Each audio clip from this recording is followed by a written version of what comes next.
9시부터 시작을 하기 때문에 도착하시지 못한 분들이 계십니다. 그래서 제가 조금 여러분에게 처음 오신 분에게 꼭 좀 전해드리고 싶은 말씀을 여기 조금 넣었습니다. 우리에게 주어진 성경은 이렇게 시작이 됩니다. 여러분, 우리에게 주어진 성경이 이렇게 시작이 돼요. 자, 우리 한번 본문을 같이 읽어보죠. 태초에 하나님이 천지를 창조하시니라. 땅이 혼돈하고 공허하며 바람이 기쁨에 있고 하나님의 영은 수능에 운행하시니라.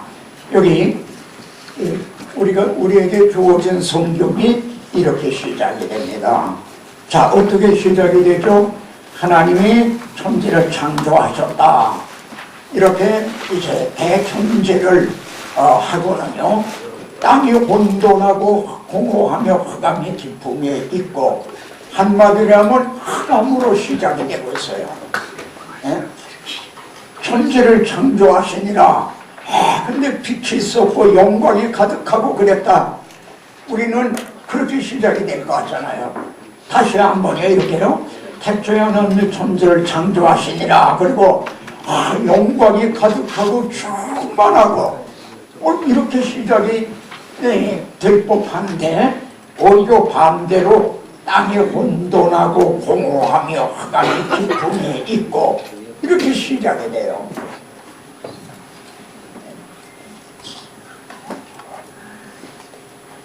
그런데 하나님이 이르시되 빛이 있으라 하시니 빛이 있었고 하나님 보시기에 좋았더라. 이 말씀을 한번 보시겠습니다.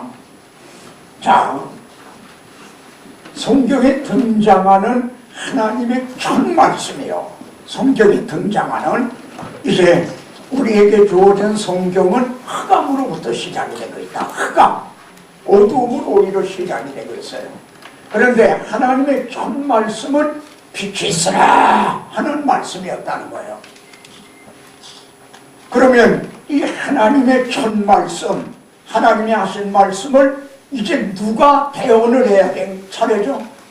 하나님이 지금도 빛이 있으라 그러시나요? 이제 여러분을 통해 우리들은 하나님의 말씀을 대언하는 자들로 세움을 받았습니다. 우리들을 통해서 우리가 대언해야 될 첫 말씀이 이제 흑암이 있는, 땅이 혼돈하고 공허하며 흑암이 깊음에 있는 곳에 가서 빛이 있으라. 이것이 우리들이 해야 될, 우리가 대언해야 될 말씀이 많이 있습니다. 하나님의 말씀을 대언해야 될 교훈적인, 윤리적인 이런 말씀도 많아요. 당연히 그것도 해야 돼요. 그러나 우리가 대언해야 될 첫 말씀, 하나님의 성경에 등장하는 첫 말씀, 그리고 우리가 이제 대언해야 될 우선순위는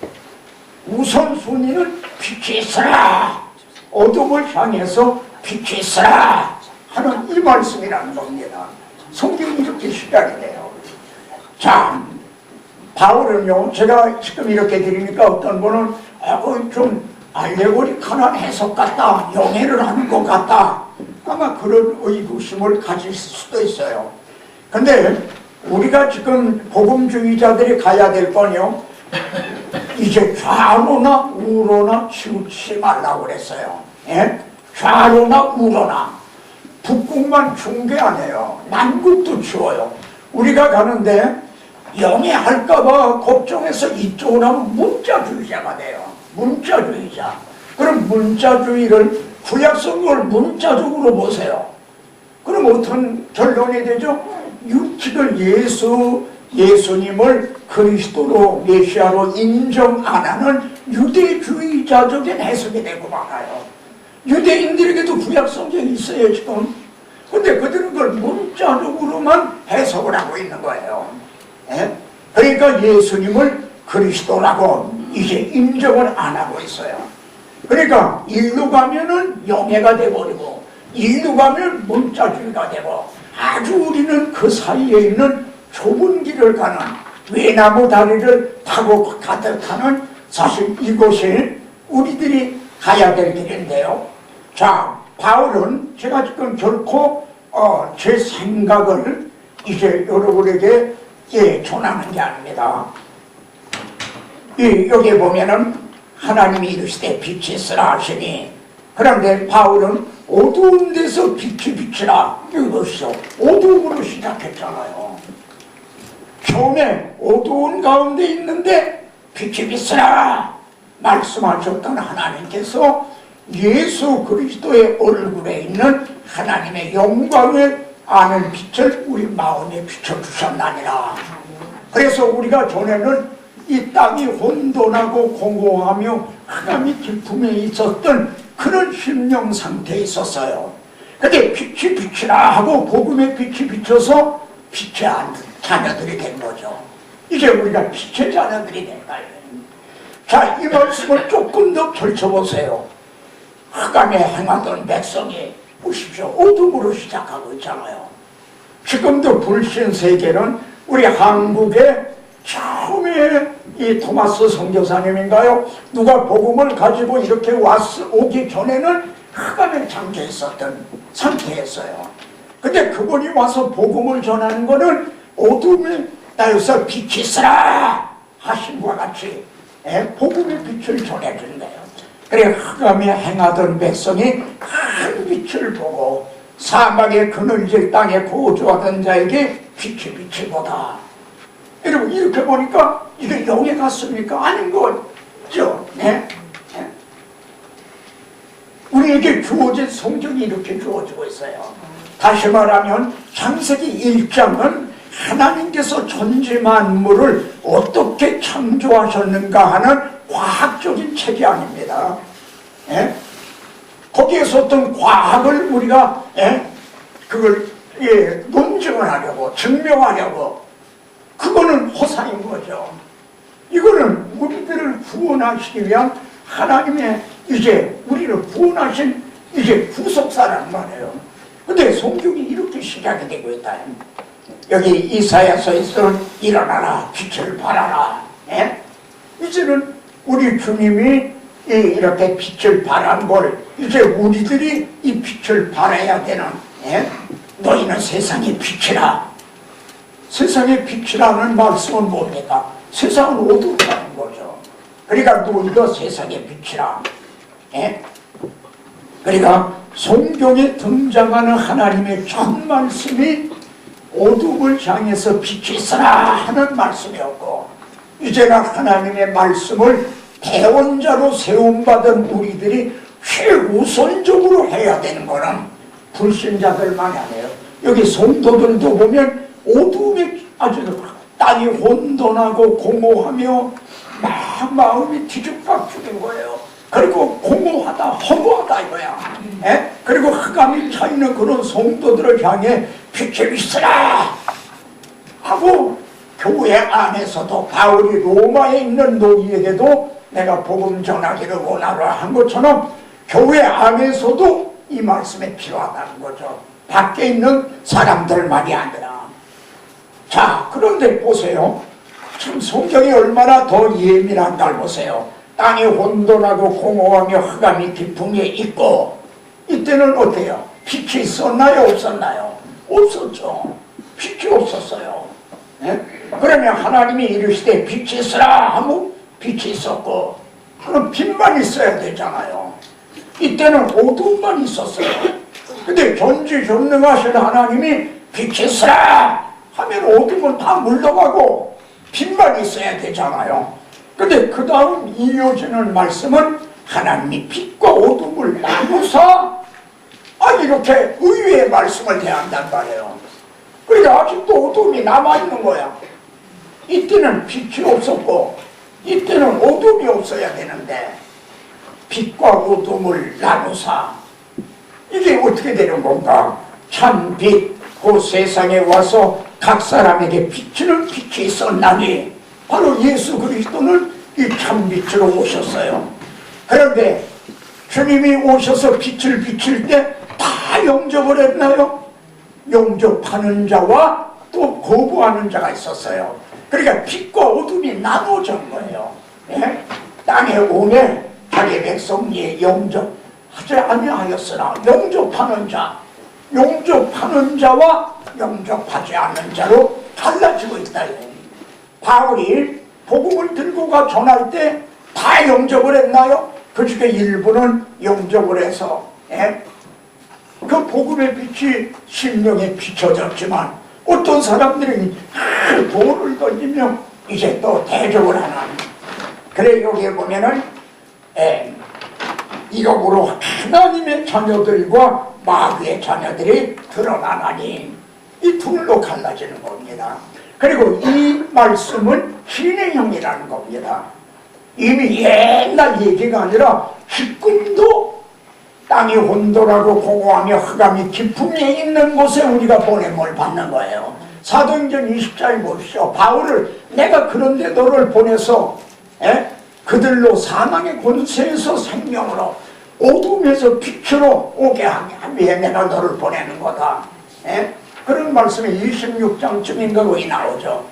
그러니까 그래서 하나님의 자녀들과 마귀의 자녀들로 빛과 어두움을 나누사 하는 이 말씀은 지금도 진행형이라는 겁니다.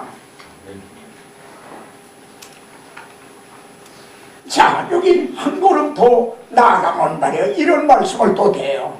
땅이 혼돈하고 공허하며 흑암이 깊음에 있었고 한 상태일 때는 어떤 일이 있었냐면 하나님의 영은 수면에 운행하시니라 이렇게 돼요. 여기 성령이 등장한단 말이에요. 하나님의 영. 그런데 성령은 땅이 혼돈하고 공허하며 흑암이 깊음에 있을 때는 어디 임할 데가 없는 거예요. 말하자면 발붙일 데가 없다 이런 뜻과 같이 수면에 운행하시는 거예요. 어디 임할 데가 없는 그런 걸 생각하게 되는 거예요. 근데 참빛이 세상에 오셨어요. 우리 주님이 세상에 오셨어. 그런데 여우도 굴이 있고 공중에 나는 새도 거처가 있으니 여기 여우와 새는 뭘 가리킵니까? 주님은 헤롯을 가리켜 저 여우에게 가서 말하기를 예수님을 죽이려는 헤롯을 여우라고 비유하셨어요. 또 씨 뿌리는 비유해서 좋은 씨를 뿌리는데 말이에요. 땅 행길 바닥에 떨어진 걸 새들이 물러갔고, 근데 주님은 나중에 해석해 주시기를 마귀가 물러가 이제 그걸 뺏어갔다. 그러니까 모두가 다 이제 사탄이 다 점령을 하고 있다는 겁니다. 여러분 빈집이 없어요. 우리 저 곽선희 목사님이 그 강한 자가 뭉장을 하고 그 대목을 설교하는데 빈집의 위험성 제목이 그래요. 설교 제목이 전환이라는 거죠. 빈집이 없어요. 사탄의 소유이거나 하나님의 소유이거나 둘 중에 하나지 주인이 없는 사람이 없어요. 빈집이 없어요. 그러니까 모두가 다 여우도 부리가 있고 여우의 부리가 있다는데 사람들의 심령이 공중에 나는 새도 거처가 있으되 전부 마귀의 소굴이 돼 있었다는데요. 우리도 전에 그랬어요.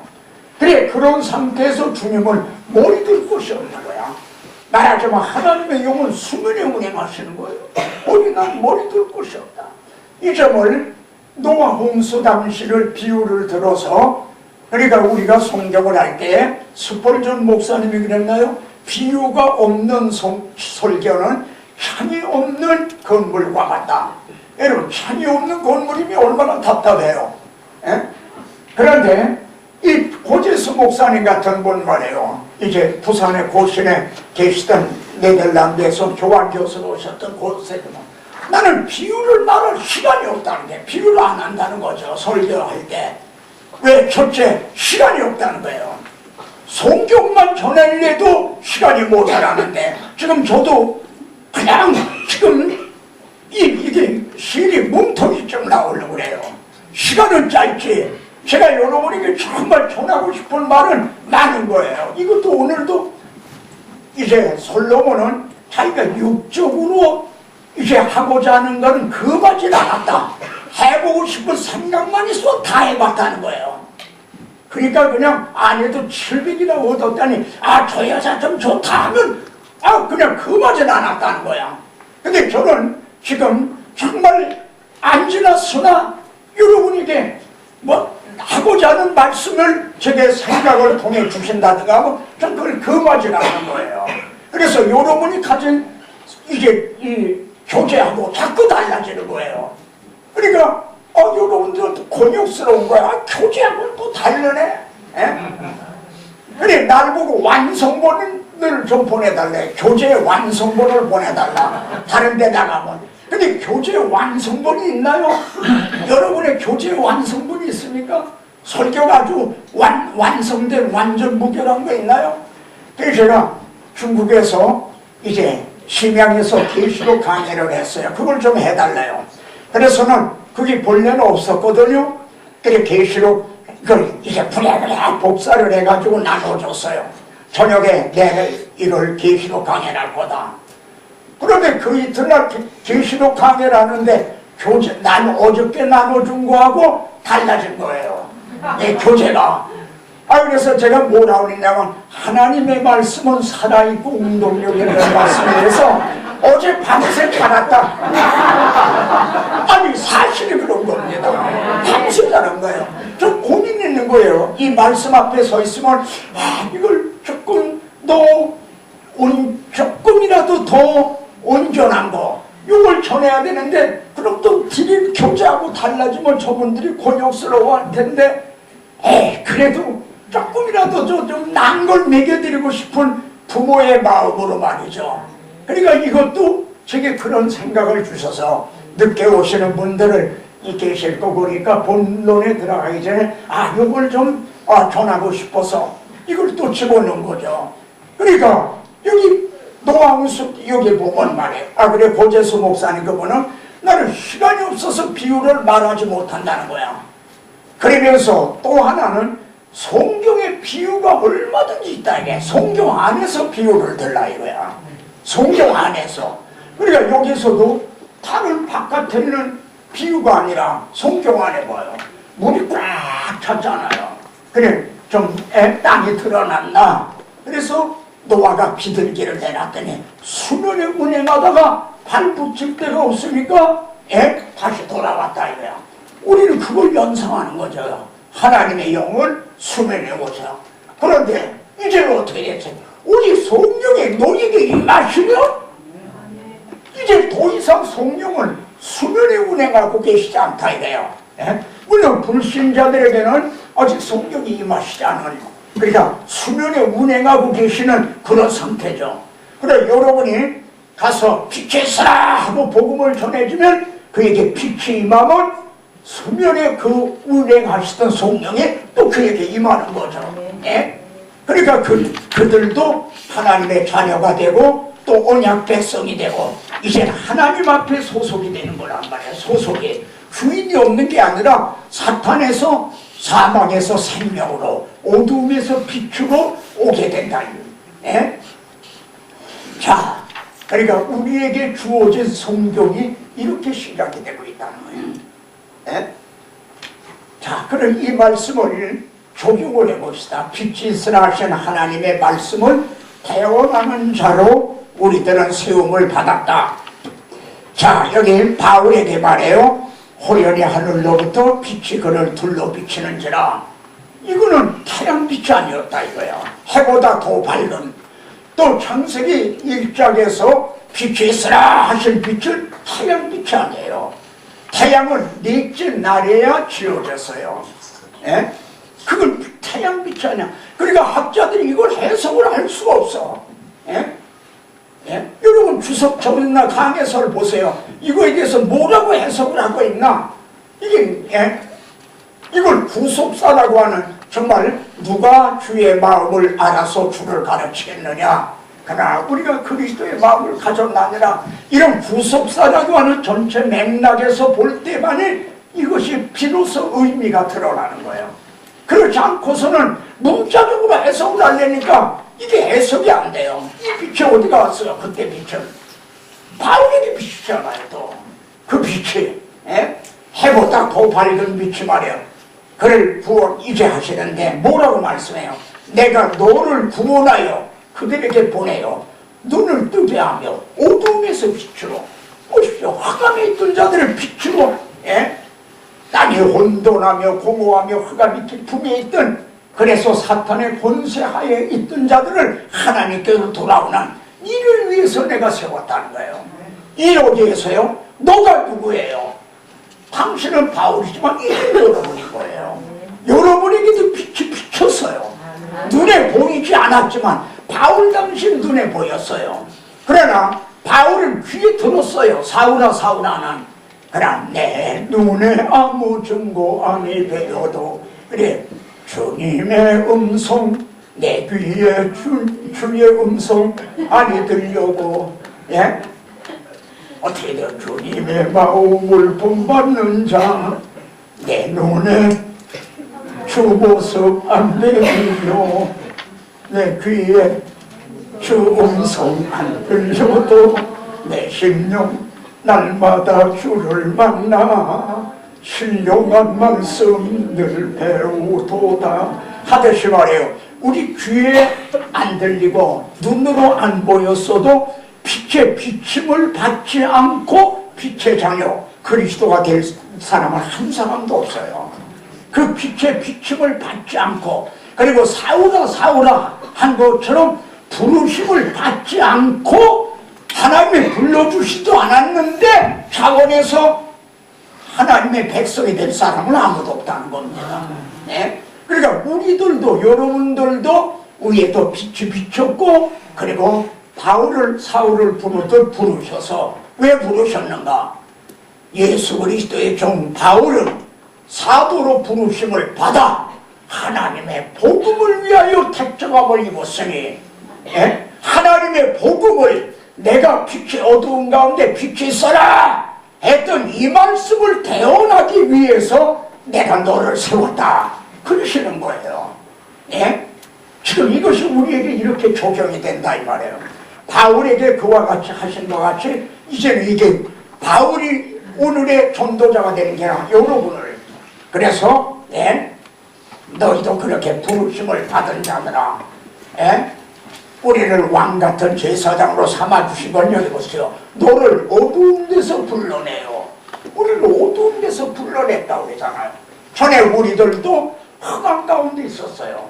그래서 기이한 빛이 들어가게 하신, 아주 정말 기이한 거죠. 태양빛도 아니고, 저 빛이 사울이 바울에게 둘러비쳤던 그 빛이 무슨 빛인가?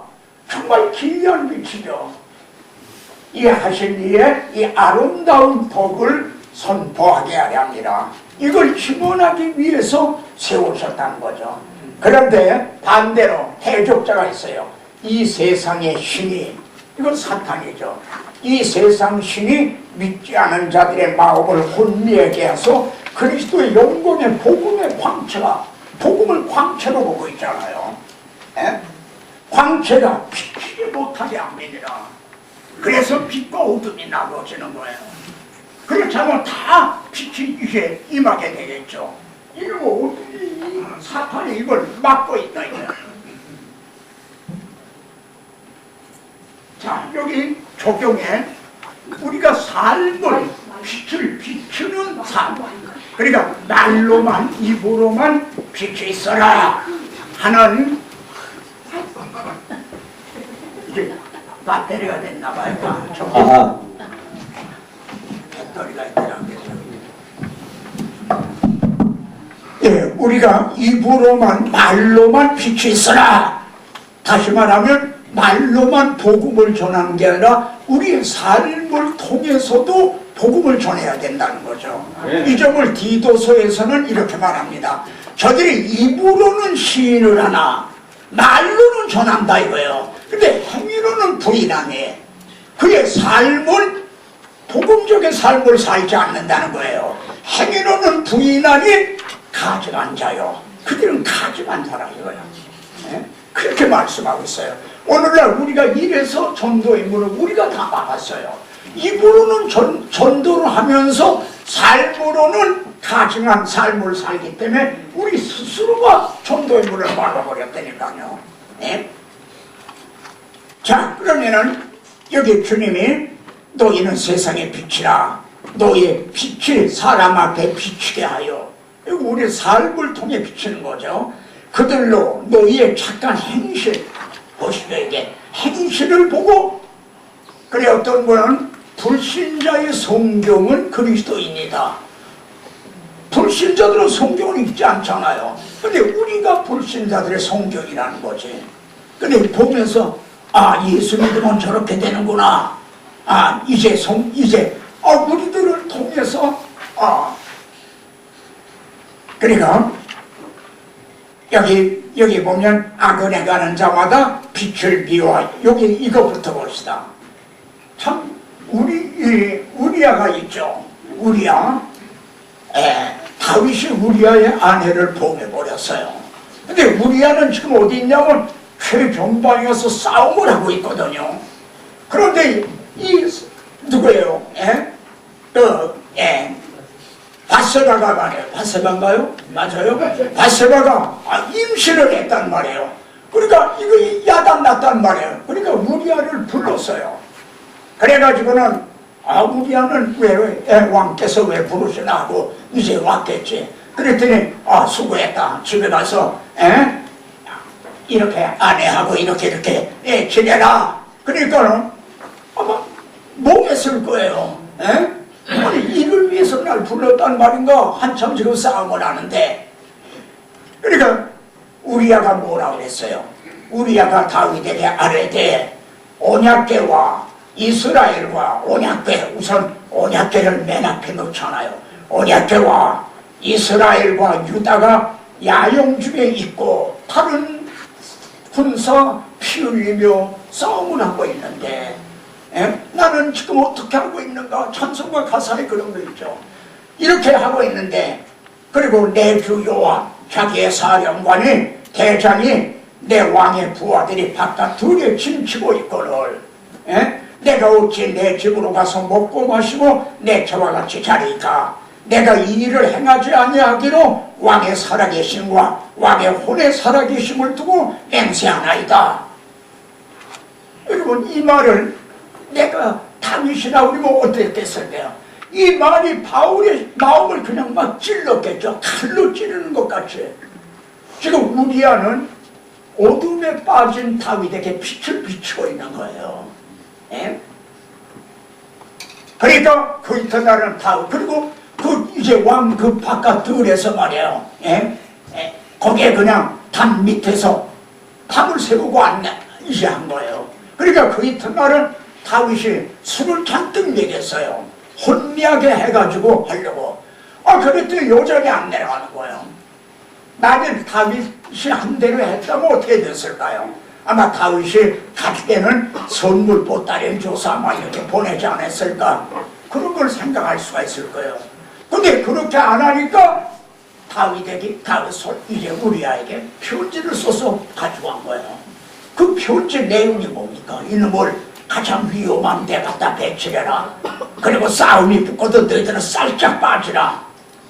우리아만 죽게 하라는 거죠. 왜 그럴 겁니다? 사실 다윗이 그 본심이 아니잖아요. 정말 다윗이 바로된 제정신이었다면은 이 우리아를 얼마나 신임을 하고 정말 칭찬해 줄 거예요. 그러나 다윗의 마음에는 흑암의 권세가 그때 사로잡혀 있을 때이기 때문에 악을 행하는 자마다 빛을 비호하여 빛이 오지 않으니 그는 그 행위가 드러날까 합니다. 그러니까 우리아를 죽이려고 하는 거죠. 이것이 우리아는 빛을 비추는 삶을 사는 거예요. 그러니까 의를 위하여 핍박을 받는 자는 복이 있나니. 우리가 이런 삶을 살게 되면은 이 어둠에 속해 있는 사람들은 자기와 같이 행하지 않기 때문에 우리를 미워한다. 온 세상이 캄캄하여서 참 빛이 없었더니 그 빛나는 영광 나타나 온 세상 빛이 없네. 영광의 주, 영광의 주, 하늘이 내게 빛이 없네. 영광 영광의 주 영광 영광의 주 이 세상의 빛을 오직 주 예수라. 주 말씀을 믿는 사람은 그 말이 시원하고 주 명령을 준행하는 자 그 길이 환하겠네. 영광 영광의 주 영광 영광의 주 밝은 그린 내게 비추었네. 영광 영광의 주 영광 영광의 주 이 세상의 빛은 오직 주 예수라. 죄 가운데 사는 사람은 그 눈이 어두워도 그 죄악을 씻는 날에는 그 눈이 밝아지네. 영광 영광의 주 영광 영광의 주 밝은 눈이 내게 비추었네. 영광 영광의 주 영광 영광의 주 이 세상의 빛은 오직 주 예수라. 자, 요 한 카트만 더 제가 집어넣습니다. 이 말씀은 창세기, 아까 말씀은 1장이고요. 이 말씀은 2장의 말씀입니다. 1장은요, 하나님이 지으신 모든 것을 보시기에 심히 좋았더라.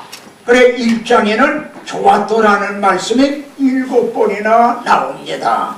근데 2장에 들어와서 사람이 혼자 사는 것이 좋지 아니하니 하는 말씀이 나오는 거예요. 그러면은 하나님이 이걸 미처 모르셨단 말인가? 아, 내가 그걸 미처 몰랐구나. 사람이 독초하는 게 좋지 않다는 걸 내가 미처 몰랐구나. 그러셨다는 건가요? 하는 거죠. 하나님께서는 이제 이를 통해 우리에게 정말 이 비밀이 크도다 한 이 큰 비밀을 계시하시려고 하는 거예요. 우리가 먼저 알아야 될 거는 이 말씀들이 죄가 들어오기 전에 있었던 얘기라는 겁니다. 아담 하와가 죄가 들어온 건 3장에서 들어왔어요. 죄가 들어오기 전에인데 좋지 아니하니 이제 그러시는 거예요. 그래서 내가 배필을 지으리라. 그럼 배필을 지으리라 할 때 우리는 뭘 연상을 해요? 아담 흙으로 이렇게 지어서 코에다 생기를 불어넣으셔서 또 지어주시겠구나. 우리는 당연히 그렇게 하실 거로 예상을 했단 말이에요. 근데 하나님은 엉뚱하게 말해요. 아담을 잠들게 하고 갈빗뼈를 취해서 그래서 지으셨다는 거예요. 정말 아주 특이한 방법으로 지으신 거죠. 아니, 전능한 하나님이 이 방법밖에 없었을 거예요? 아닌 거죠. 이를 통해 우리에게 이 비밀이 크도다한 이걸 이제 알려주시기 위한 거예요. 그래, 이제 그렇게 하시고는 둘이 한 몸을 이룰지어다. 이걸 의미해 보세요. 가만히 보면 본래는 아담 하나였어요. 그러니까 여기 보면 사람이 혼자 하나였어요. 근데 갈빗뼈를 취하니까 둘이 됐단 말이에요. 아담 있고 갈빗뼈가 있고. 여러분, 우리가 인식할 수 있는 한에서 표현하신 게 갈빗뼈예요. 사실은 아담이 내 뼈 중에 뼈요 살 중에 살이라. 이 말은 내 분신이라는 거예요. 하나님은 아담 하나를 둘을 만드신 거예요. 우리가 신약대로 하면 머리하고 몸을 나누신 거예요. 아담은 얼굴이 머리고 하와는 몸이 이렇게 둘로 나누신 거예요. 이렇게 둘이 한 몸을 둘이. 그러니까 머리하고 몸하고 붙어서 이제 하나를 이룰지라, 한 몸을 이룰지라. 예? 이게 얼마나 이 비밀이 크도다. 나는 그리스도와 교회에 대하여 말하노라. 하나님께서는요, 아담을 깊이 잠들게 하신 것처럼 마지막 아담 그리스도를 십자가에 깊이 잠들게 하셨어요. 그리고 분신인 내 뼈 중에 뼈요 살 중에 살이라는 그리스도의 신부인 우리가 태어나게 된 거예요. 만일 하와를 흙으로 이렇게 별도로 지으셨다면 아담하고는 전혀 타인이 돼요. 타인, 전혀 남이라는 거예요. 우리가 그러면 그리스도와 우리가 남이 되는 것과 같은 거예요. 이 연합교리, 이 비밀이 크도다는 연합교리가 성립이 안 되는 거죠. 하나님은 죄가 지금 들어오기 전인데 벌써 하나님 이 속에는 바로 이걸 벌써 계시하고 있다는 말씀입니다. 그래서 말이죠, 아담이 말이죠, 이는 내 뼈 중에 뼈요 살 중에 살이라. 여기 이 말도 사실은 문자적으로는 정확한 말이 아니에요. 왜냐하면 성경 본문을 보세요. 갈비뼈를 취하고 갈비뼈 하나를 취하고 살로 채웠더라. 본문은 그렇게 돼 있어요. 살을 취하시지 않았어요. 근데 아담은 내 뼈 중에 뼈요 살 중에 살이라고 그러는 거예요. 살은 취하시지도 않았는데, 그러니까 문자적으로는 정확한 말이 아니다. 그럼 이거를 무슨 뜻이냐, 내 분신이라는 거죠. 저건 내 몸이구나, 이런 뜻이라는 거죠. 그러니까 여기에서 이 말씀이 벌써 율법과 선지자를 통해서 벌써 미리 말씀을 하셨다. 우리는 로마서를 펼치니까 선지서를 펼치고 구약성경 모세오경을 펼치고 지금 그래야 그 깊이를, 그리스도의 사랑의 넓이와 길이와 깊이와 높이가 어떠함을 깨달아 하나님의 모든 충만하신 것으로 너에게 충만하게 하기를 원하노라. 이렇게 정말 이 복음이 얼마나 영광스러운가, 얼마나 장엄하고 웅장한 것인가, 이걸 알게 된다는 게 지금 너무 수박 고달기식으로 하고 있다는 거죠. 그래서 이거는 여러분 써먹으라고, 이제 이렇게 강의하라고 저 설교하라고 아니라 여러분 우리 동역자들에게 전하고 있는 거다. 505는 가서 적용을 해라. 제가 앞에서 말씀드렸던 게 그겁니다. 그러니까 이것이 벌써 선지자를 통해 나왔어요. 이제 그가 상함받기를 원하사 하나님은 자기 아들이 이제 대속 제물이 되시기를 원하셨어요. 그래서 이제 주님이요, 그가 자기 영혼에 수고한 것을 보고, 아담도 얼마나 수고했어요. 갈비뼈를 안 취했다니. 우리 주님도 십자가에 달려 고난을 당한 그를 통해 이제 수고한, 영혼이 수고한 것을 보고, 아담이 이는 내 뼈 중에 이렇게 깊이 잠들었다가 아담이 눈을 번쩍 뜨고 보니까 옆에 그 예쁜 하와가 있단 말이에요. 그러니까 이건 내 뼈 중에 뼈요 살 중에 살이라 한 말은 환성이다 이거예요. 환성. 아유, 저 원수 같은 거 저것 때문에 내가 그냥 이 갈비뼈 약하고 이랬구나, 이 지겨운 거, 이런 게 아니라는 거죠. 네가 아주 환성이라, 이게 환성. 뭐라고 더 좀 표현할 말이 없나요? 너무 기뻐서. 근데 바로 그것이 예수 그리스도가 여러분을 보실 때 하신 말씀이라는 거죠. 그가 자기 영혼에 수고한 것을 보고 십자가에 달려 그 고난 당하신, 그리고 나서 그래서 우리가 태어났잖아요. 신부인. 만족히 여길 것이란데요. 그리고 이제 주님이 이 둘이 아니요 한 몸이니 그러므로 하나님이 짝지어 주신 것을 나누지 못할지나. 이걸 교훈적으로는 이원하지 못한다. 음행한 연고 외에는 이제 할 수 없다. 교훈적으로 그렇죠. 그러나 이걸 성경신학적으로 구속사적으로 보면 하나님이 우리를 짝을 지어주셨어요. 누가 우리를 그리스도의 사랑에서 끊으리요? 나눌 자가 없다 이거예요. 여러분, 이 구원이 얼마나 정말 이게 확실한 가운데 내가 누가 나누겠느냐. 사실이요, 바울은 이 복음 위에는 파격적인 사람이에요. 고린도전서 7장쯤에 보세요. 나누거든 나누어라. 이혼하라는 거예요. 형제들이 그런데 얽매일 필요가 없다는 거야.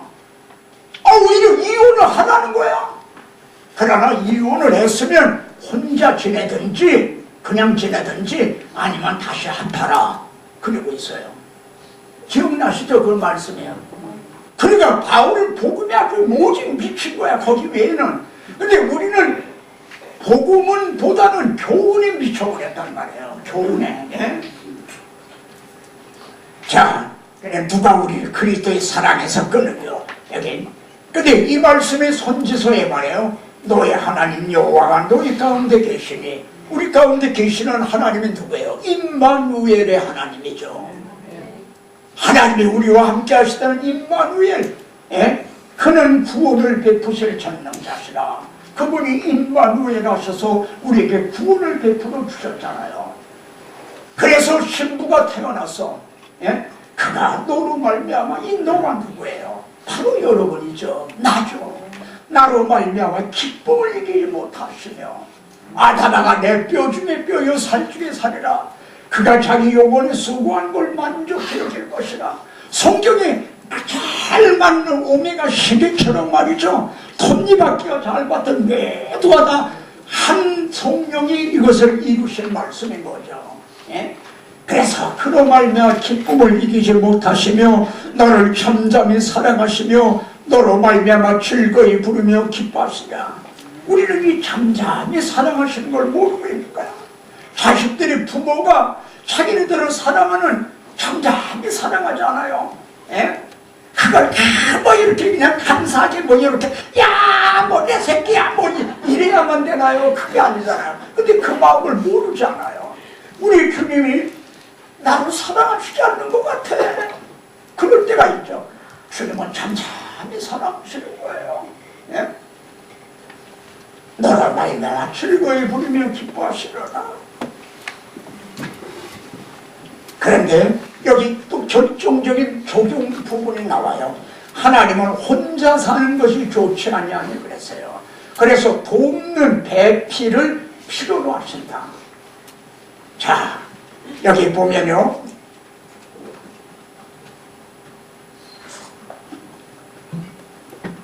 이제 고린도전서 15장에 보면은 예수님을 마지막 아담이라고 그래요. 어떤 분은 둘째 아담이라고 그러죠. 그건 조금 잘못된 표현이에요.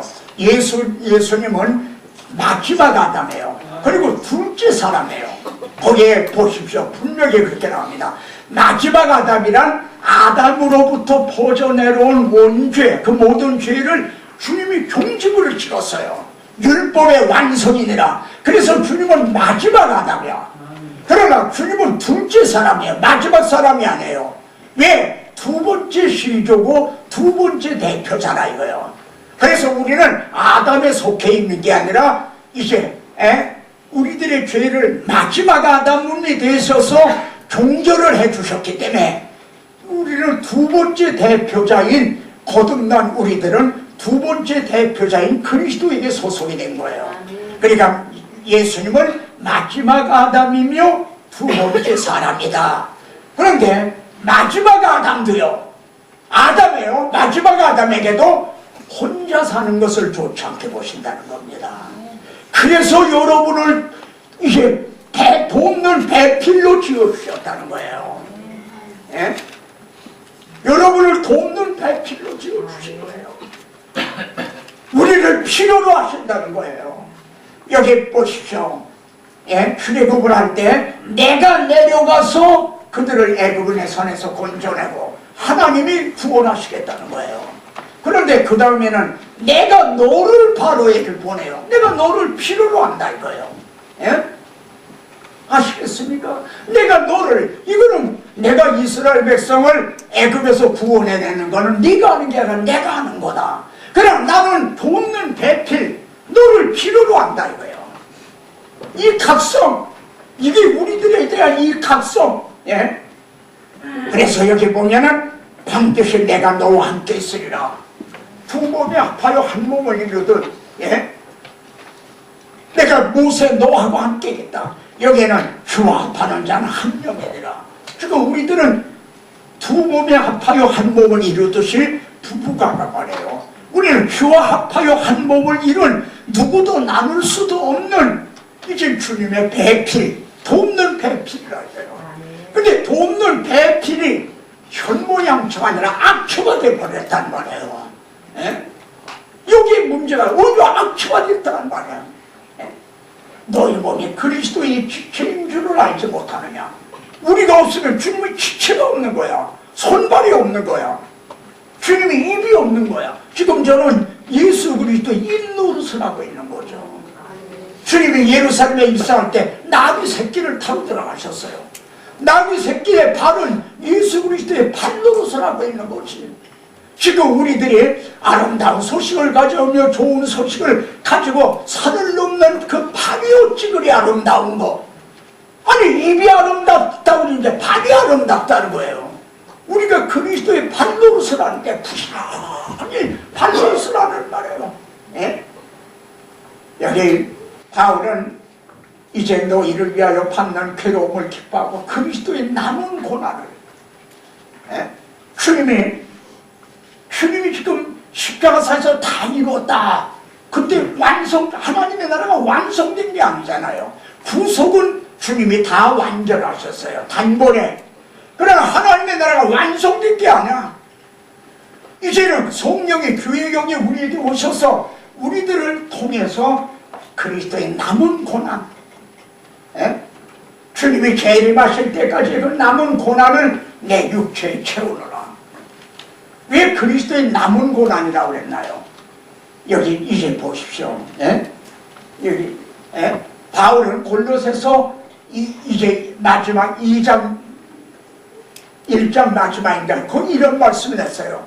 내 속에서 능력으로 역사하시는 이의 역사하심을 따라 자기 안에 자기 홀몸이 아니라는 거예요. 내 안에 능력으로 역사하시는 역사하심을 따라 나는 그리스도의 배필이다 이거예요. 난 돕는 배필이다. 내 안에 계시는 그리스도의 나는 배필이다. 그래서 나는 그분을 이제 위해서 나도 힘을 다해 수고하노라. 이 그리스도의 남은 고난을 몸된 교회를 위해서, 주님의 몸된 교회를 위해서 내 육체에 채우노라. 난 하나님의 말씀을 이루려 한다. 우리들에게 무엇보다 이런 각성이 필요하지 않습니까? 여기 지금 없는데요. 잠언 마지막 장을 한번 보십시다. 잠언서 마지막 장을 한번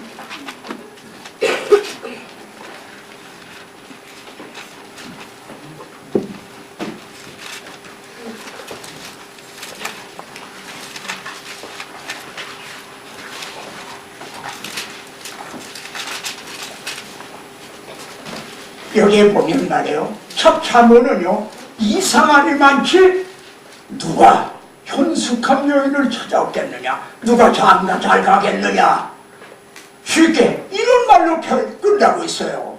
잠언이 이렇게 끝난다니까요. 누가 장가 잘 가겠느냐.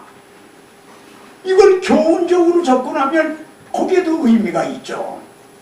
이것도 유익해요. 교훈적으로도. 그러나 이 말씀을 통해 우리는 성경신학적인 하나님의 마음을 깨닫게 되는 거예요. 누가 현숙한 여인을 찾아오겠느냐. 이 말은 우리에게 누가 그리스도의 현숙한 아내 노릇을 하겠느냐. 이 말씀의 복음서에서는 표현이 다르지만 충성되고 지혜 있는 청지기가 되어 그 집 사람들을 맡아 때를 따라 양식을 나눠줄 자가 누구냐. 종이 그렇게 하는 걸 보면 주인이 올 때 그 종이 복이 쓰려다. 같은 뜻인 거예요. 주님은 지금 피로 사신 교회 양떼들을 누구에게 맡길 건가? 이 지금 산신임을 누가 잘해줄 건가? 말하자면 예수님은 돈을 벌어오는, 그런데 부인이 통장을 가지고 이걸 막 그냥 써버리고 허비한다면 어떡하냐 이거야. 그러니까 그 종이 주인이 더디어리라 해서 카드를 막 긁어버리고 그랬다 이거야. 먹고 취하고 하고 그러면 오미 이제 그의 유래 초알이니 많이 맞을 것이요. 그렇게 말씀하고 있잖아요. 예? 이게 상통하는 말씀이에요. 별도의 말씀이 아니라 누가 그 현숙한 여인을 찾아 맡겠냐. 그의 값은 진주보다 더하니라. 바로 여러분 한 분 한 분이 우리 주님이 보실 때는 진주보다도 더 귀한 자, 그런 자의 남편의 마음은 우리 주님은 그를 믿나니 내가 다윗을 만나니 내 마음에 합한 자라. 예? 정말 내가 그를 만나니 그래가지고 여기 계속되는 걸 보죠. 그런 자는 남편에게 손을 행하고 애간 그는 양털과 사물 구하여 부지런히 손으로 일을 하며 우선 여기 보면은 그런 현숙한 아내는 부지런하다는 거예요. 예? 여기 부지런히 손으로 일을 하며 또 이제 여기 밤이 새기 전에 일어나서 자기 집안 사람들에게 음식을 나누어 주며 자기 집안 식구들에게 때를 따라 양식을 나눠줄 자가 누구냐? 여정들에게 일을 정하여 맡기며 또 교회는 혼자 하는 게 아니잖아. 일을 분담해 일꾼들을 세우고 말이죠. 그래가지고 이제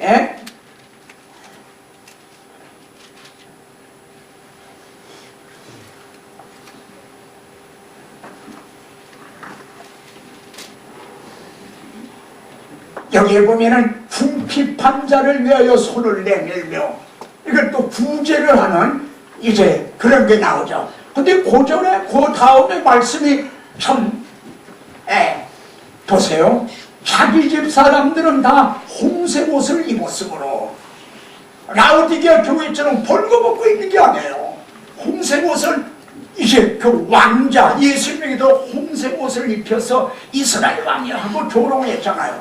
근데 아주 이건 정말 최고의 옷을 입었으므로 눈이 와도 바울을 디모데에게 어서 속히오라. 겨울이 되기 전에 내게 오라. 우리들에게 일할 수 없는 겨울이 와요.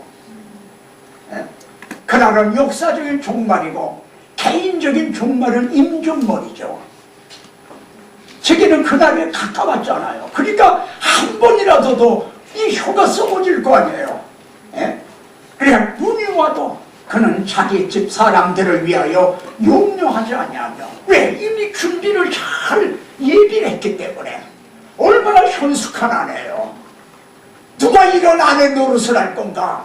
하나님이 아담이 혼자 사는 걸 좋지 아니하여 그에게 돕는 배필을 지으리라 하시는 이 말씀을 통해 예수 그리스도는 마지막 아담이고 예수 그리스도의 신부로 아담을 깊이 잠들게 해서 갈비뼈로 하와를 만드시듯이요 예수 그리스도를 십자가에 깊이 잠들게 해서 우리들을 신부인 우리가 태어나게 됐단 말이에요. 그래서 우리가 돕는 배필로 해서 이와 같이 섬겨야 된다고 하는 조금 더 우리가 더 이걸 펼치면 이삭의 아내인 리브가의 그 삶을 민첩한 그 삶을 통해 그리스도 신부의 모델을 볼 수가 있어요. 그러니까 이 성경을 펼치기로 하면 그냥 아무도 끝도 없는 게 전부 네트워크로 다 연결이 돼 있어요. 근데 이거를 다 끊어놓고 점으로 취급을 하다 보니까 너무나 그냥 빈약하다는 거죠.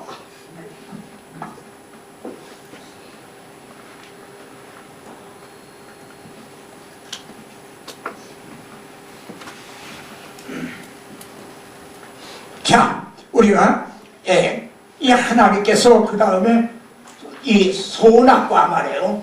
이거는 내가 먹지 말아라.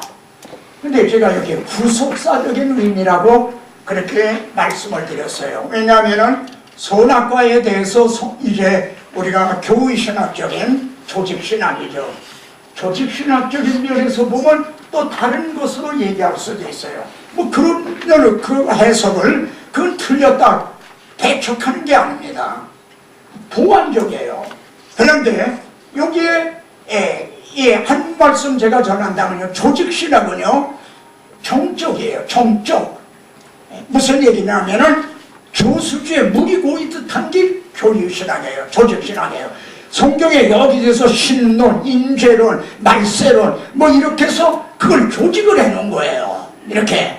근데 우리가 아는 구속사, 성경신학은 동쪽이에요. 동쪽.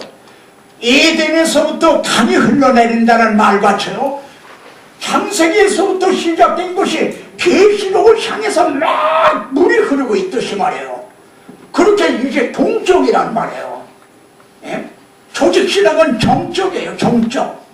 근데 이것도 유익하고 또 필요하고 그래요. 전 그걸 배역하는 거 절대 배척하는 게 절대 아닙니다. 보완을 해줘요. 그러나 그 특성은 다르다 이게요.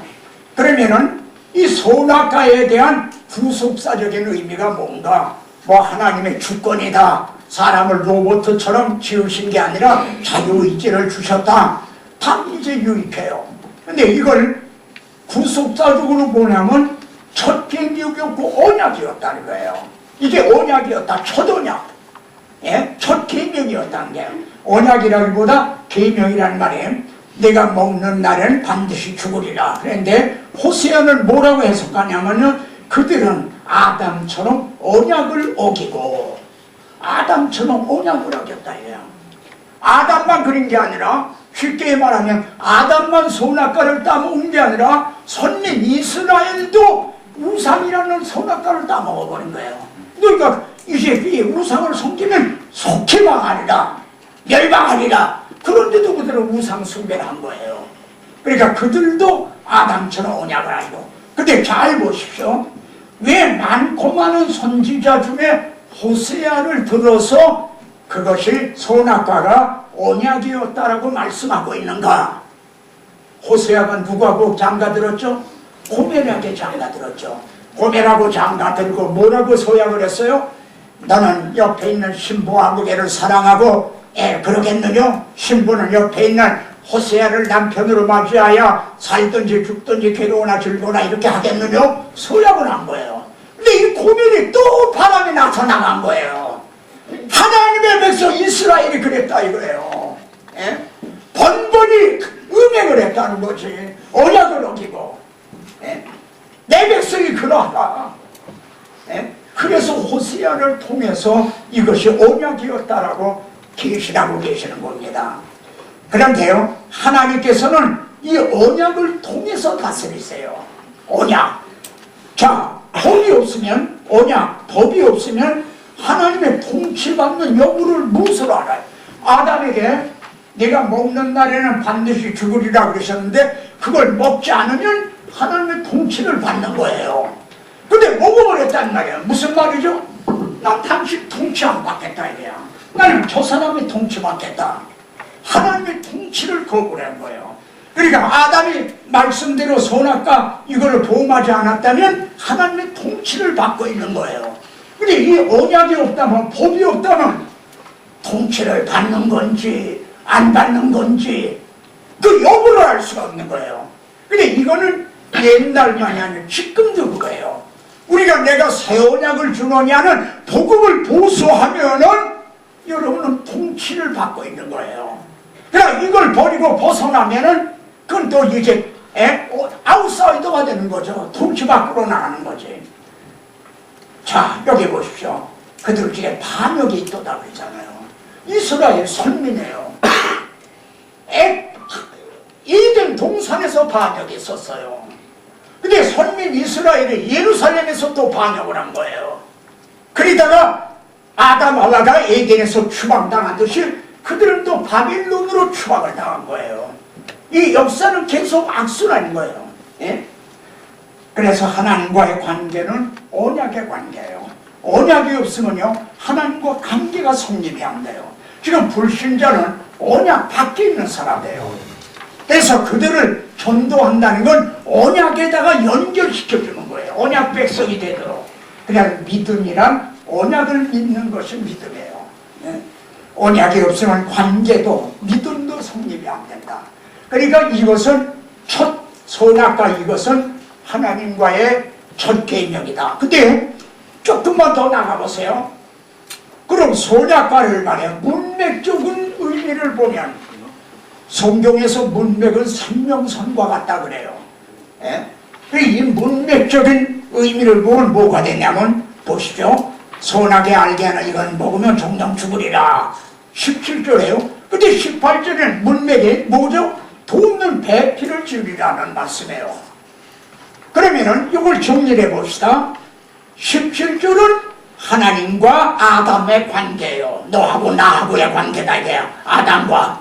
근데 18절은 돕는 배필 아담과 하와의 관계예요. 그러면은 아담과 하와는 어떤 관계죠? 아담은 하와만을 사랑하고 하와는 아담만을 사랑하는 그 관계예요. 근데 하와가 다른 남자를 사랑했다. 그렇게 깨지는 거죠. 이들이 하나님 외에 다른 걸 사랑했다 이거야. 그러니까 깨지는 거죠. 음행한 거와 같이 깨지는 거예요. 정령 죽으리라. 너하고 나하고는 파혼되는 거다. 끝장이다. 그러니까 이것은 가혹한 언약이었던 게 아니에요. 법이 아니에요. 사랑의 언약이에요. 예를 들어 제가 결혼 주례를 하는데 성경에다 손을 얹어놓고 이제 남편만 사랑하고 아내만 사랑하겠냐니까 부인이 있다 신부가 있다. 아유 전 그렇게 못합니다. 전 신랑 하나만 사랑 못합니다. 전 신랑 하나로는 만족할 수 없습니다. 그리고 그랬다고 그게 말이나 되겠어요? 지금 이것이 그런 언약이었는데 이걸 파혼한 거예요. 근데 여러분 이건 지금도 살아있는 거예요. 지금도 주님은 너희는 마음을 다하고 뜻을 다하고 성품을 다하고 두 마음을 품지 말아라. 예? 이게 첫째되는 계명이라고 그러잖아요. 그런데 야고보는 이 간음을 음행하는 자들아 너희가 세상과 짝하는 게 하나님과 원수됨을 알지 못하느냐. 하나님이라는 남편을 뒀는데 세상이라는 남편을 또 그리워하고 있는 거예요. 예? 너희 안에 계신 성령이 시기하기까지 너희를 사모한다는 거예요. 그걸 헛된 줄로 생각하느냐. 예를 들어 제가 아내를 데리고 이제 외출했는데 어떤 예쁜 여자를 본 거예요. 그럼 나도 모르고 그냥 거기에 눈이 팔려버리게 정신 차렸어요. 그럼 옆에 보는 아내가 어떡하게 꼬집거나 그냥 발등을 팍 짚거나 정신 차려버리겠죠. 그렇게 안 한다면 벌써 그 사이는 볼장 다 본 거죠. 그렇잖아요. 그런 질투심이 없고 그렇다면 우리에게 주신 성령이 그렇게 희귀하신다는 거예요. 내가 한눈 팔면은 막 고집어 뜯듯이 그걸 헛된 말로 생각하느냐? 근데 오늘의 우리들은 어떻게 하고 있어요? 예? 정말 고벨보다 낫다라고 말할 수가 있는가? 여기 예레미야 1에 여기서 이렇게 말씀한다. 이사야서에는 이는 너를 키우신 이가 네 남편이시라. 알아듣기 쉽게 설명하는 거죠. 하나님 우리의 남편이고 우리는 아내가 되는데 아내 된 우리가 정말 음행을 하듯이 우상을 숭배하고 세상을 사랑하고 여기 그런데 이스라엘 족속이 마치 아내가 그의 남편을 속이고 떠나간 같이 그렇게 떠나가고 있는 거죠. 이것은 에덴 낙원에서 처음이고 거의 마지막이 아니라 그 악선은 지금도 계속되고 있는 거다. 이 소나가가 구속사적인 의미는 그것이 첫 계명이었다. 그리고 문맥적으로는 그건 사랑의 언약이었다. 자, 이제 여러분이 가지신 교재를 여기 찾으시기 바랍니다. 노아의 본죄와 그 의미.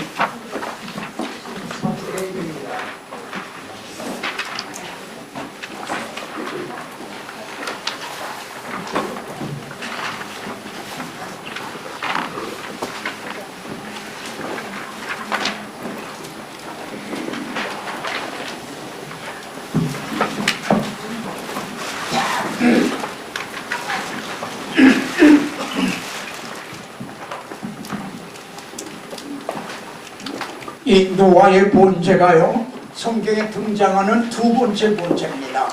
첫 번째는 아벨이 본죄를 드렸어요. 그리고 성경에는 기록이 안 됐지만은 그 사이에도 아마 단을 쌓고 여호와 이름을 불렀더라 그런 말씀들이 나오죠. 그러니까 그때도 본죄를 아마 드렸을 법합니다. 근데 성경에는 그 명시적으로는 표현은 안 돼 있어요. 근데 어떻든 노아가 방주에서 나와서 번제를 드렸는데 이것이 두 번째 성경에 기록된 두 번째 번제예요. 자, 그런데 자 보십시오. 여호와께서 그 향기를 받으시고 아벨과 아벨의 제사를 받으신 것 같이 노아가 드린 번제도 또 받았다는 거예요. 하나님이 받으셨다는 거예요. 그리고 또 생각할 거는 노아가 정결한 짐승 중에서 이렇게 번제를 드렸다 하는 거는 뭘 의미하냐면 노아가 원시복음을 계승하고 있었다는 증거다 이거예요.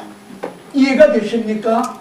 원시복음을 계승하고 있었으니까 또 번제를 드린 거죠. 예? 정결한 짐승을 이제 해서 번제를 드렸다. 그런데 그 향기를 받으시고는 말이죠. 뭐라 그러셨냐면 내가 다시는 땅을 저주하지 아니하리라 그러시는 거예요. 예? 땅을 저주하지 아니하리라는 말씀 뭐냐면 노아 홍수 심판같이 그렇게 심판을 안 하시겠다는 얘기예요. 그러면은 다시는 죄가 안 들어온다는 얘기인가? 세상이 다시는 타락하지 않는다는 얘기인가? 그게 아니에요. 오히려 반대 얘기예요. 왜냐하면 이는 그래요. 이는 사람의 마음이 계획하는 바가 어려서부터 악하니라. 내가 죄악 중에 출생하였으며 어머니 죄 중에서 나를 잉태하였나이다. 이 상태라는 거예요. 그러면 뭐죠? 이런 상태에 있는 사람에게 노아 홍수를 10번, 100번을 내려도 그들이 인간의 행위로서는 의롭다함을 얻을 수 있다, 없다? 없다는 거예요.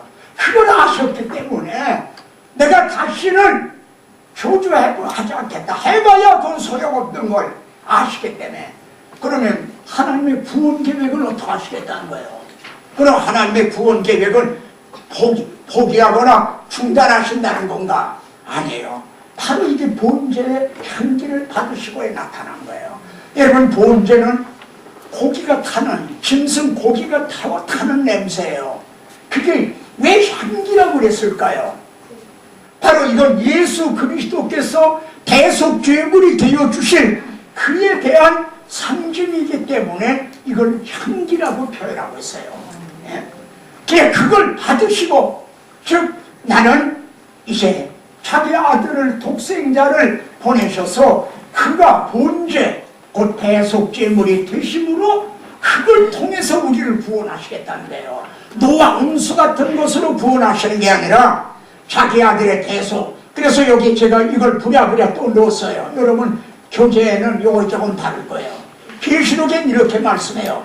죽임을 당한 어린 양의 생명의 창세 이후로. 근데 이게 앞에 나와야 돼. 창세 이후로 죽임을 당한 어린 양의. 개역은 그렇게 돼 있죠. 그러니까 우리 주님은 이걸 성경신학, 즉 구속사적으로 보면 어떤 의미가 되냐면 창세기서부터 죽임을 당하셨다는 얘기가 돼요. 아벨이 양의 첫 새끼를 드릴 때 그때 주님은 맏아들이 되게 하려 하십니다. 로마서 8장에요. 주님은 맏아들이에요. 양의 첫 새끼와 같으신 분이야. 많은 아들 중에 장자가 되신 거야. 그러니까 그때도 이걸 성경신학적으로 보면 그때도 아벨은 양의 첫 새끼를 잡아 제사드렸지만 구속자로서 보면 예수 그리스도가 그때 죽임을 당하셨다는 거예요. 노아가 드린 번제도 예수 그리스도가 죽임을 당하셨다는 얘기가 논리가 성립이 된다는 거예요. 만일 그것이 아니라면은 이건 하나님을 오히려 모독하는 일이지. 야 이놈들아, 내가 우상인 줄 아느냐? 내가 너희들의 소고기를 먹으며 양의 피 마시겠느냐? 하나님 친히 그러셨잖아요. 어제 우리가 살펴봤어요. 그러니까 우리 주님은 창세기서부터 죽임을 당하신 거예요. 그런데 실체는 이제 이 갈보리 십자가상에서 그게 비로소 나타난 거죠. 그 생명책에 농명이 됐다는 거예요. 농명이 어린 양의 생명책의 창세 이후로 기록이 된. 그러니까 아마 아벨도 그 이름에 기록이 됐겠죠. 노아도 기록이 됐겠죠. 참새 죽임을 당한 어린 양의 생명체. 그러니까 여기에서 이 말씀도 결부해 보십시오. 내가 다시는 땅을 저주하지 아니하느니. 우리가 저주를 받아 마땅해. 그 저주는 그걸 어떻게 하겠느냐. 그리스도께서 우리를 위하여 저주를 받으사 그렇게 하심으로 우리를 구원하시겠다는 거예요. 그러니까 이 하나님을 자기 아들을 화목제물로 세우셨다 로마서에서 말씀하는데, 근데 이것은 벌써 율법과 선지자에게 증거를 얻은 것이라. 이거 갑자기 된 게 아니다 이거야. 너희가 가지고 있는 구약 성경을 펼쳐봐라. 거기에 구구절절히에 하나님은 벌써 그걸 계시하셨다. 우리 지금 그걸 펼치고 보이고 있는 거예요.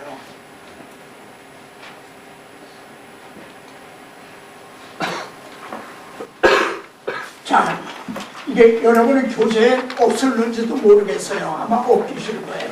제가 교재를 복사한 후에 있어요? 그래요? 여러분, 욥기는요 본죄로 시작해 본죄로 마치고 있어요. 여러분, 욥기 하면 어떤 선입관이 듭니까? 대개 신종론 이런 얘기를 해요. 의로우신 하나님이 계신가? 그렇다면 왜 의로운 사람이 고난을 당해야 되는가? 그걸 벌써 철학적으로 접근을 하는 거예요. 욥기는요 본질로 시작해. 가만히 보세요. 우선 욥은요 동방의 제1가는 부자라고 했어요. 그런데 살인날이 되면은 아주 항상 잘 차려 먹었어요. 그리고 나서는 욥이 말이죠, 그 아들의 명수대로 본질을 드렸다는 거예요. 왜 그랬냐? 욥이 말하기를, 생각하기를 혹시 내 아들들이 참치 차려 먹는 사나이에 죄인을 범했을까 해서 본죄를 드렸다는 거예요. 그럼 어떤 뜻이 되죠? 죄를 범했어도 본죄를 통해서 사함을 받는다는 걸 믿었다는 얘기가 되죠. 그렇죠? 그런데 욥기는 이렇게 끝나요. 이제 욥이 시험을 당하니까 세 친구가 위로를 한다고 왔어요. 그런데 위로하러 온 욥의 세 친구들이 말이죠, 욥을 오히려 정죄를 하는 거예요. 생각해봐라. 세상 판사는요 오판을 할 수가 있어요. 한국에서도요 어떤 무모한 사람을 사형원들에서 사형을 시킨 사건이 있었어요. 그러니까 그 사람이 법복을 벗었어요. 머리 깎았어요. 그리고 중이 됐어요. 그 죄책감에 이런 오판을 할 수가 있지만, 생각해봐라. 하나님이 어떻게 오판을 하실 수가 있느냐? 네 아들들이 죄를 범했으니까 그렇게 죽었지. 그렇게 얘기를 하는 거예요. 인과응보적인 그런 거로 큰 얘기를 해요. 행위 구원론적인. 근데 그것이 아주 계속되죠. 근데 하나님은 그걸 묵묵히 듣고만 계시대요. 그러다 끝에 가서 이런 말씀을 해요. 그런즉 너희는 수소 7과 이걸 가지고 너희를 위하여 본제를 드리라. 너희가 우매한 만큼 너희에게 갚지 아니하리라. 이는 너희가 나를 가리켜 말한 것이, 지금까지 나를 가리켜 욥에게 설교한 것이 내종 욥의 말같이 옳지 못함이라. 여러분, 여기서 어떤 자극을 받지 않습니까? 너희가 나를 가리켜 우리가 단에 단단해서 설교한 것이 옳지 못하니라. 하나님이 그러신다면 어떻게 될 건가? 실제 어떤 목사님은 제게 전화를 해서 막 울면서 전화를 한 거야. 지금까지 내가 설교를 잘못했다는 거야. 그런데 이제는 거의 종려 퇴임을 할 때가 됐다 이거야. 그래, 이걸 어떻게 하면 좋으냐 이거야. 이제 이걸 어떻게 회복할 수도 없지 않냐는 거지. 너희가 나를 가리켜 말한 것이, 하나님에게 설교를 했는데 또 전도를 했는데 선교를 했는데 욥이 말한 것 같이 옳지 못하니라. 그러니까 본질을 드리라는 거예요. 너희들이 받아야 되는데 갚지 아니하리라. 너에게 갚지 않겠다. 그럼 누구에게 갚다는 거예요? 우리의 죄를 우리에게 돌리지 아니하시고 죄를 알지도 못하신 자는 우리를 대신하여 죄를 삼으신 것은 골로새 5장에 나와요. 우리는 양같이 각기 그릇 행하며 각기 제 길로 갔거늘 여호와께서는 우리 무리의 죄악을 그에게 담당시키셨도다. 너에게 갚지 않냐고 본죄로 드려지는 이에게 갚겠다는 거예요. 이에게 대신 담당시키겠다는 거예요. 근데 여러분, 이 욥은요 창세기 사람이에요. 뭘 보고 알아요? 많은 것이 있지만 만일 출애굽기 이후의 사람이라면 욥에게 가서 노이를 위하여 번제를 드리라. 제사장에 가서 번제를 드려야죠. 출애굽기 이후라면. 그런데 창세기에서는 족장들이 이제 아브라함도 말이죠. 족장들이 제사장적인 역할을 하거든요. 그러니까 욥은 이 창세기 사람이에요. 우리 주님은 창세기로부터 죽임을 당하신 거예요. 그랬다가 그것이 칼보리 십자가에 그게 비로소 나타난 거지.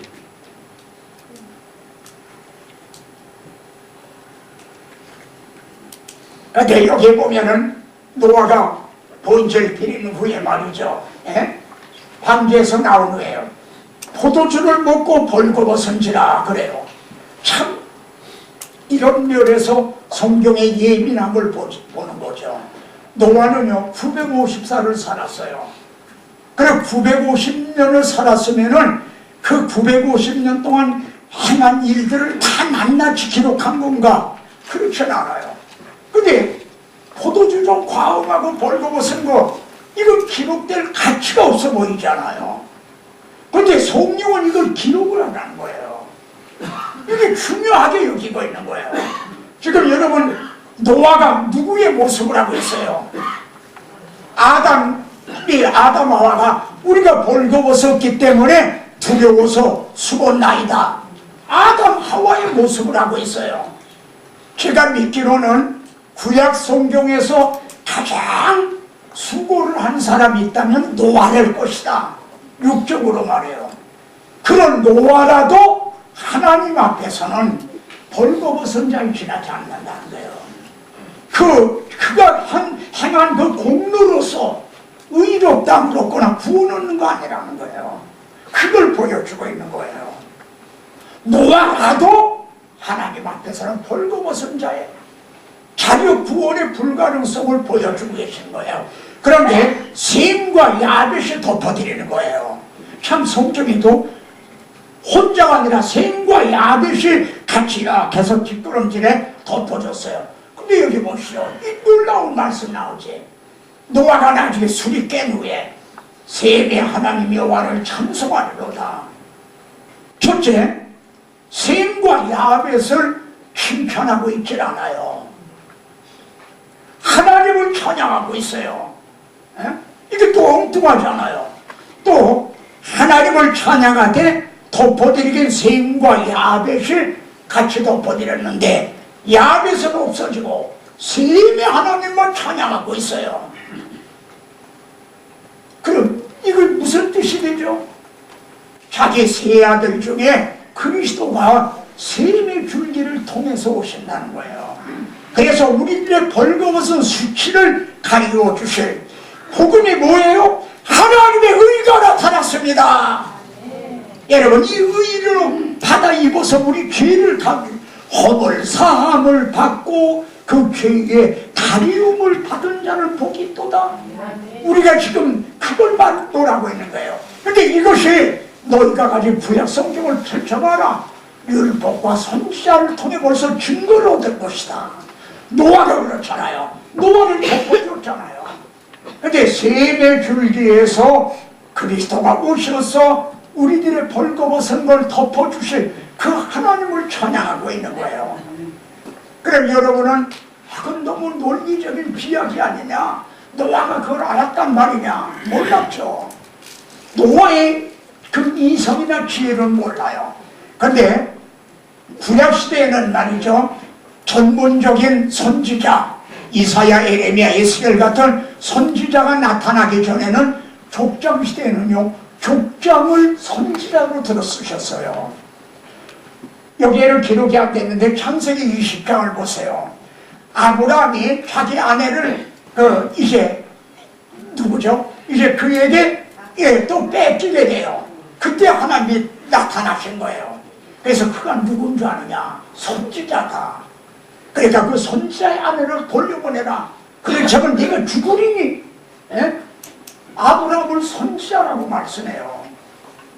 여러분, 야곱도 이제 자기 12아들 중에서 그리스도가 유다 지파에서 오실 걸 예언을 해요. 그의 선지자의 영에 의해서지 야곱이 인간을 죄로 한 건가요? 예? 그러니까 이때도 하나님께서는 노아를 선지자로 들어서 자기의 세 아들 중에 그리스도가 셈의 줄기로, 그리고 마태복 이제 누가복음에 등장하는 예수 그리스도의 족보를 보세요. 정확하게 이대로 연결이 돼 있지. 예?